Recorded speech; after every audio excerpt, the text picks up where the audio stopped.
जय जगन्नाथ, जय जगन्नाथ, जय बाबा लिंगराज। मोर प्रिय ओडिशावासी को नमस्कार, जोहार। ओडिशा के राज्यपाल हरिबाबू जी, हमारे लोकप्रिय मुख्यमंत्री मोहन चरण मांझी जी, केंद्रीय मंत्रिमंडल में मेरे सहयोगी जुएल ओरांव जी, धर्मेंद्र प्रधान जी, अश्विनी वैष्णव जी, ओडिशा के उप मुख्यमंत्री कनकवर्धन सिंह देव जी, प्रभाती परिदा जी, राज्य सरकार के अन्य मंत्रीगण, सांसद और विधायकगण और ओडिशा के मेरे सभी भाइयों और बहनों, आज 20 जून का ये दिन बहुत विशेष है। आज ओडिशा की पहली बीजेपी सरकार ने सफलता के साथ 1 साल पूरा किया है।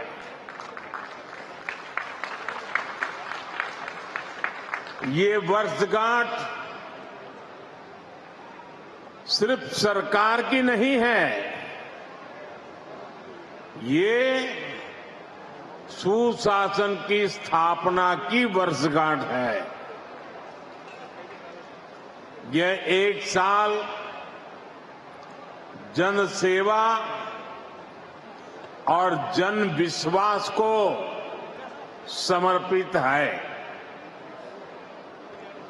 ये ओडिशा के करोड़ों मतदाताओं के विश्वास पर खरा उतरने के ईमानदार प्रयास का एक शानदार वर्ष है।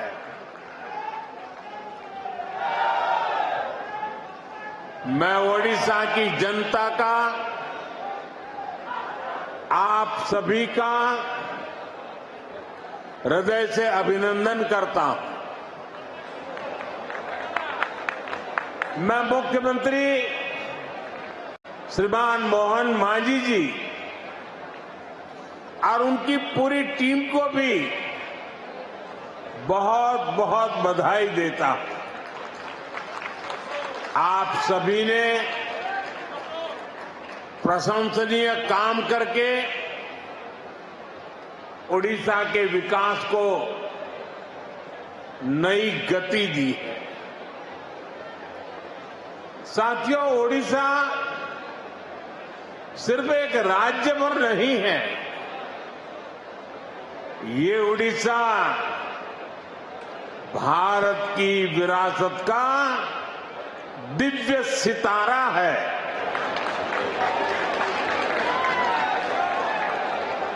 ओडिशा सैकड़ों वर्षों से भारतीय सभ्यता को, हमारी संस्कृति को समृद्ध करता रहा है। इसलिए आज जब विकास और विरासत का मंत्र भारत की प्रगति का आधार बना है, तब ओडिशा की भूमिका और बड़ी हो गई है।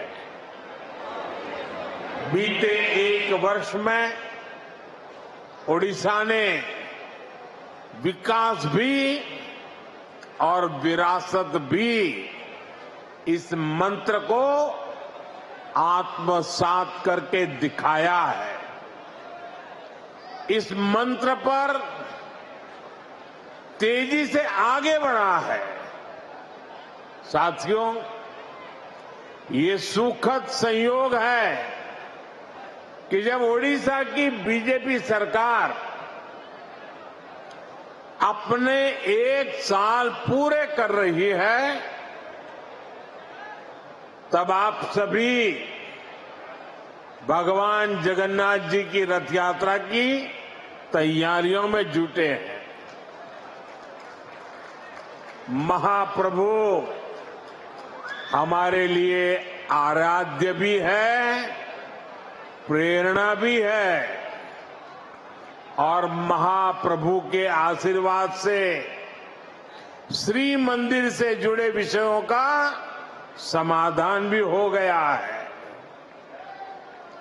मैं मोहन जी और उनकी सरकार का अभिनंदन करता हूं कि उन्होंने करोड़ों करोड़ों भक्तों के निवेदन का मान रखा। यहां सरकार बनते ही श्री मंदिर के चारों द्वार खोल दिए थे।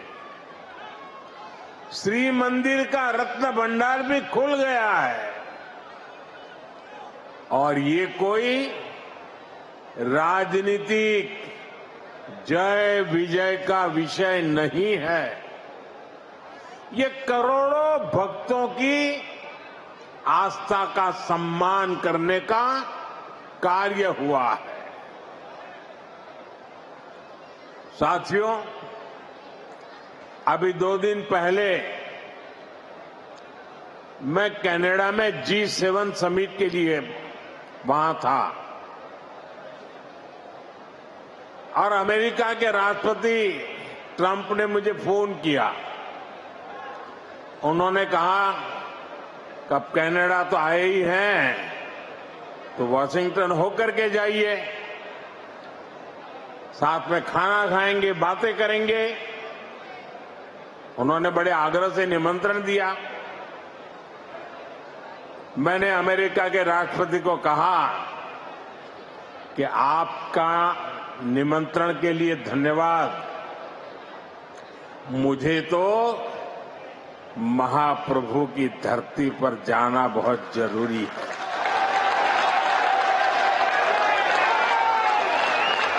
और इसलिए मैंने उनके निमंत्रण को नम्रतापूर्वक मना किया और आपका प्यार, महाप्रभु की भक्ति मुझे इस धरती पर खींच करके ले आई है।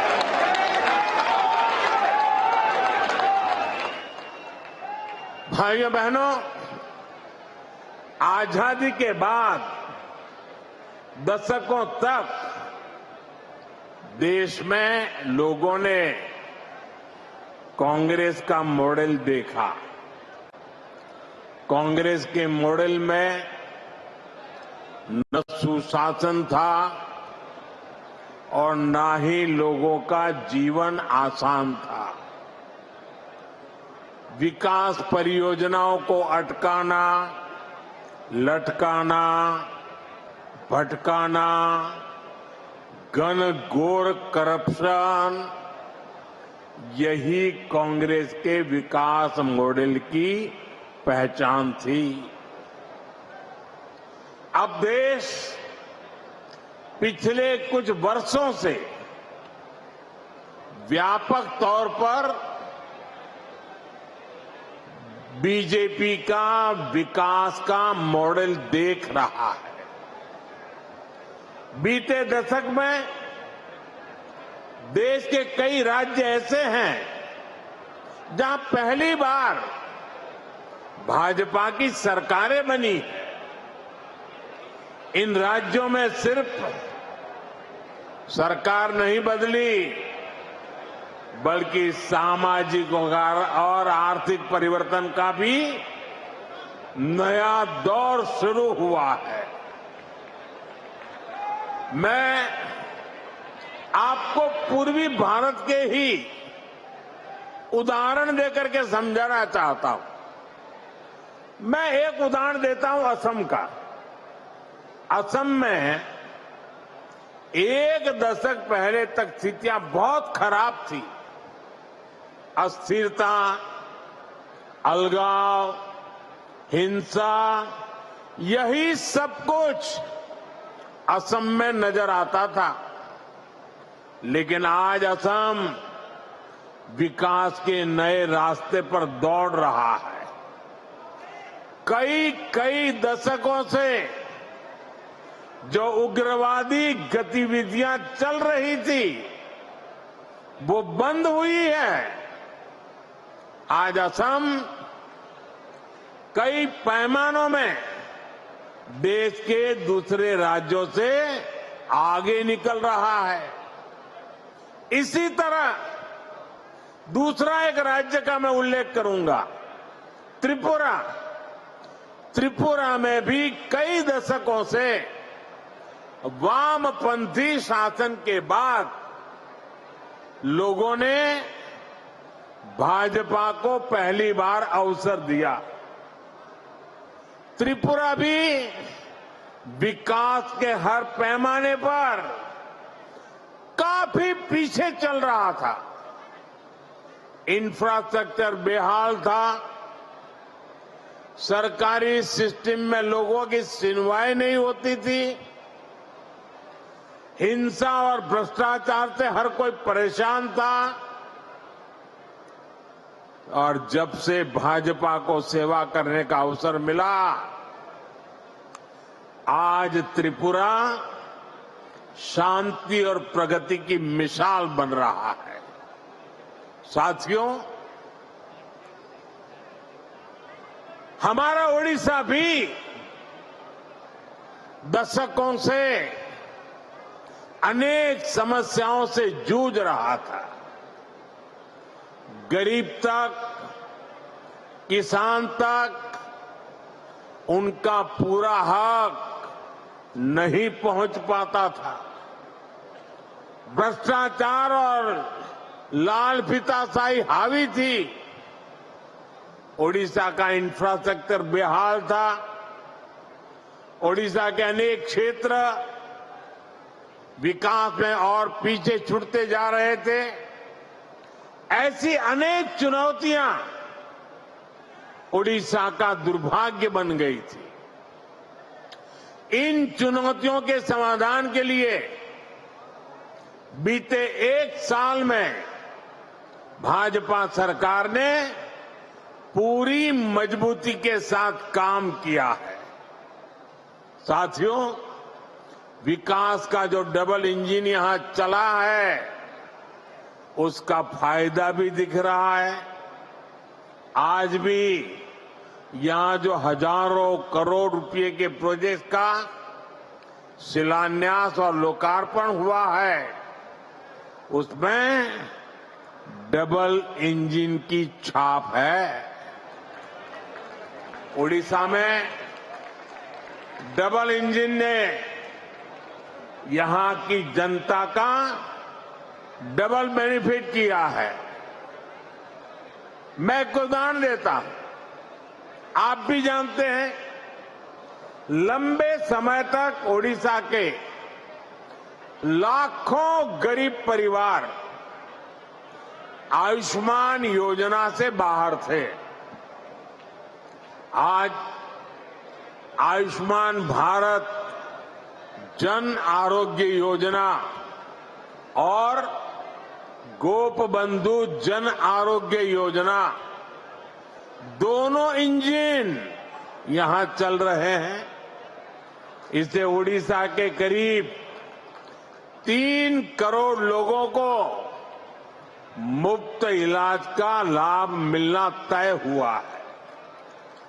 और सिर्फ ओडिशा के अस्पतालों में ही नहीं, बल्कि अगर देश के दूसरे राज्यों में भी यहां से कोई काम करने गया है तो वहां भी जरूरत पड़ने पर उसको मुफ्त इलाज मिलना शुरू हुआ है। मैं देख रहा हूं, मैं मेरा जन्म गुजरात में हुआ और हमारे यहाँ सूरत में एक प्रकार से मैं कहूंगा कि आप 2 कदम चले और कोई न कोई उड़िया आदमी मिलेगा आपको। इतने उड़ीसा के लोग सूरत में रहते हैं। अब इस योजना का लाभ सूरत में रहने वाले मेरे उड़ीसा के भाई बहनों को भी मिलेगा। अभी तक उड़ीसा के जिन 2 लाख लोगों का इलाज इस योजना के तहत हुआ है, उसमें अनेकों लोगों ने देश के 1 दर्जन से ज्यादा राज्यों में मुफ्त इलाज पाया है।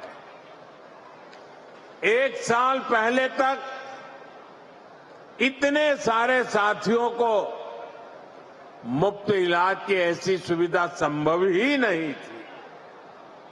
इस डबल इंजन के साथ सोने पर सुहागा वाली बात भी हुई है। यहां ओडिशा में 70 साल से ऊपर के 23 लाख से ज्यादा बुजुर्ग हैं। उन्हें प्रधानमंत्री वय वंदना योजना के माध्यम से 5 लाख रुपए तक का मुफ्त इलाज मिलना पक्का हुआ। यानी सामान्य परिवारों की बहुत बड़ी चिंता कम करने का काम हमारी सरकार ने किया है। इसी तरह पहले उड़ीसा के किसानों को किसान सम्मान निधि का पूरा लाभ नहीं मिल पाता था। जब उड़ीसा के किसानों को केंद्र और राज्य दोनों की योजनाओं का डबल लाभ मिलना शुरू हो गया है, हमने किसानों को धान का अधिक मूल्य देने की जो गारंटी दी थी, उसका भी लाखों धान किसानों को लाभ मिला है। साथियों, केंद्र की ऐसी कई योजनाएं हैं जिनका पूरा लाभ पहले उड़ीसा को नहीं मिल पाता था। आज केंद्र और राज्य दोनों सरकारों की योजनाओं का बेनिफिट लोगों को मिल रहा है।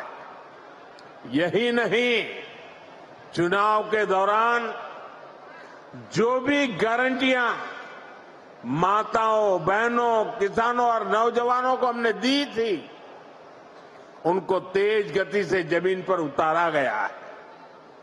साथियों, हमारी सरकार की एक बहुत बड़ी उपलब्धि वंचितों के सशक्तिकरण की रही है। उड़ीसा में तो बहुत बड़ी संख्या में हमारा जनजातीय समाज रहता है, लेकिन दुर्भाग्य से अतीत में आदिवासी समाज को निरंतर उपेक्षा मिली। उनके हिस्से में पिछड़ापन रहा, गरीबी रही, अभाव रहा। लंबे समय तक जिस पार्टी ने देश पर शासन किया, उसने आदिवासियों को अपनी राजनीति के लिए इस्तेमाल किया। इन लोगों ने आदिवासी समाज को न विकास दिया, न भागीदारी दी। इन लोगों ने देश के बड़े हिस्से को नक्सलवाद, हिंसा, अत्याचार की आग में धकेल दिया।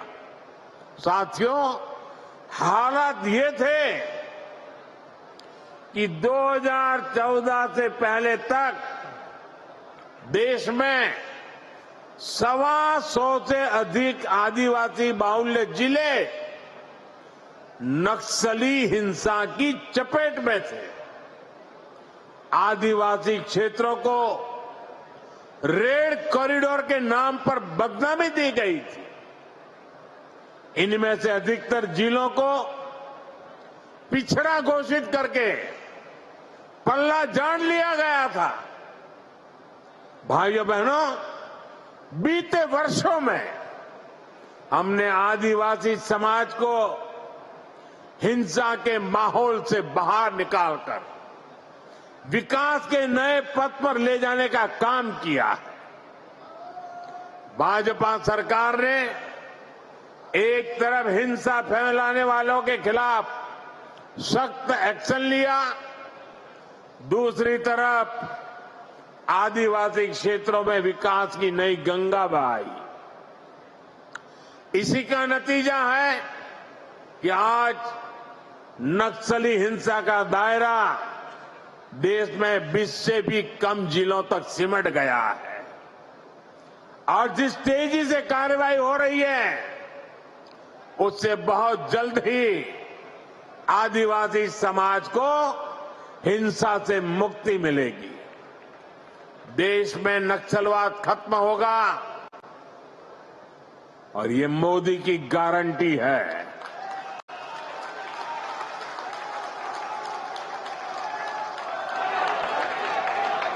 साथियों, आदिवासी साथियों के सपने पूरे करना, उन्हें नए अवसर देना, उनके जीवन से मुश्किलें कम करना हमारी सरकार की प्राथमिकता है। इसलिए पहली बार जनजातीय विकास के लिए 2 बहुत बड़ी राष्ट्रीय योजनाएं देश में बनी है। इन 2 योजनाओं पर 1 लाख करोड़ रुपए से भी ज्यादा खर्च किए जा रहे हैं। पहली योजना है धरती आबा जनजातीय ग्राम उत्कर्ष अभियान। बिरसा मुंडा जी के नाम पर इसको रखा गया है। इसके तहत देश भर में 60,000 से अधिक आदिवासी गांवों में विकास के काम किए जा रहे हैं। यहां ओडिशा में भी कहीं आदिवासियों के लिए घर बन रहे हैं, रोड बन रहे हैं, बिजली पानी की सुविधाएं बन रही है। यहां ओडिशा के 11 जिलों में 40 आवासीय विद्यालय भी बन रहे हैं। केंद्र सरकार ने इस पर भी सैकड़ों करोड़ रुपए खर्च कर रही है। साथियों, जो दूसरी योजना है उसका नाम है पीएम जनमन योजना। इस योजना की प्रेरणा ओडिशा की धरती से आई है। देश की पहली आदिवासी महिला राष्ट्रपति ओडिशा की बेटी आदरणीय द्रौपदी मुर्मू जी ने इस योजना के लिए हमें मार्गदर्शन दिया है। इस योजना के तहत आदिवासियों में भी अति पिछड़ी आदिवासी जातियों की मदद करने का काम हो रहा है। इनकी अनेक छोटी छोटी आदिवासी बस्तियों में सैकड़ों करोड़ रुपए के काम हो रहे हैं। साथियों, ओडिशा में बहुत बड़ी संख्या में हमारे मछुआरे साथी रहते हैं। उनके लिए भी पहली बार पीएम मत्स्य संपदा योजना, बहुत बड़ी योजना, देशव्यापी योजना बनाई गई है। पहली बार मछुआरों को भी किसान क्रेडिट कार्ड की सुविधा मिली है। केंद्र सरकार 25,000 करोड़ रुपए का एक विशेष फंड बनाने जा रही है। इसका भी बहुत बड़ा लाभ ओडिशा में समंदर के तट पर रहने वाले साथियों को होगा, हमारे नौजवानों को होगा। साथियों, 21वीं सदी के भारत के विकास को पूर्वी भारत से ही गति मिलेगी। ये पूर्वोदय का कालखंड है। इसी भाव के साथ हम ओडिशा सहित पूरे पूर्वी भारत के विकास में जुटे हैं। 1 साल पहले यहां भाजपा सरकार बनने के बाद इस अभियान में और गति आ गई है। ओडिशा के पारादीप से लेकर झारसुगुड़ा तक औद्योगिक क्षेत्र का विस्तार हो रहा है। इससे ओडिशा में मिनरल्स और पोर्ट लेड इकोनॉमी को बल मिल रहा है। ओडिशा में रोड, रेल और एयर कनेक्टिविटी पर केंद्र सरकार हजारों करोड़ रुपए खर्च कर रही है। पारादीप में मेगा ड्यूएल फीड क्रैकर और डाउनस्ट्रीम यूनिट इसकी स्थापना हो। चंडीखोल में क्रूड ऑयल स्टोरेज फैसिलिटी हो। गोपालपुर में एलएनजी टर्मिनल का निर्माण हो। ऐसे अनेक कदम ओडिशा को एक बड़े इंडस्ट्रियल स्टेट के रूप में स्थापित करेंगे। यहां पेट्रोलियम, पेट्रोकेमिकल्स, टेक्सटाइल और प्लास्टिक से जुड़े उद्योगों को बल मिलेगा। इससे छोटे और लघु उद्योगों का बहुत बड़ा नेटवर्क यहां बनेगा। ये नौजवानों के लिए रोजगार के लाखों नए अवसर लेकर आएगा। बीते वर्षों में ओडिशा में पेट्रोलियम और पेट्रोकेमिकल्स के सेक्टर में ही करीब 1.5 लाख करोड़ रुपए का निवेश हो चुका है। ओडिशा भारत का पेट्रोकेमिकल हब बनने की तरफ तेजी से आगे बढ़ रहा है। साथियों, बड़े लक्ष्य पाने के लिए हमें बहुत दूर तक देखना होता है, दूरदृष्टि रखनी होती है। यहां जो हमारी भाजपा सरकार है वो सिर्फ 1 साल की उपलब्धियां और 5 साल बाद क्या होगा इतने तक सीमित नहीं है। वो आने वाले दशकों के लिए ओडिशा के विकास के रोड मैप क्या होगा इसके पर काम कर रही है। ओडिशा सरकार ने 2036 के लिए, जब ओडिशा राज्य 100 साल का होगा, उन्होंने उसके लिए विशेष प्लान बनाया है। ओडिशा भाजपा सरकार के पास 2047 के लिए भी रोड मैप है। जब देश की आजादी के 100 वर्ष पूरे होंगे, मैं ओडिशा विजन 2036 को देख रहा था। उसमें बहुत ही महत्वाकांक्षी संकल्प तय किए गए। मुझे पक्का भरोसा है कि ओडिशा के प्रतिभाशाली और मेहनती नौजवानों के सामर्थ्य से हर लक्ष्य को आप जरूर प्राप्त करेंगे। हम सभी मिलकर ओडिशा को विकास की नई बुलंदी तक पहुंचाएंगे। इसी वायदे के साथ एक बार फिर आप सभी को बहुत बहुत शुभकामनाएं। समस्त को पुणी थरे मोर नमस्कार, जोहार।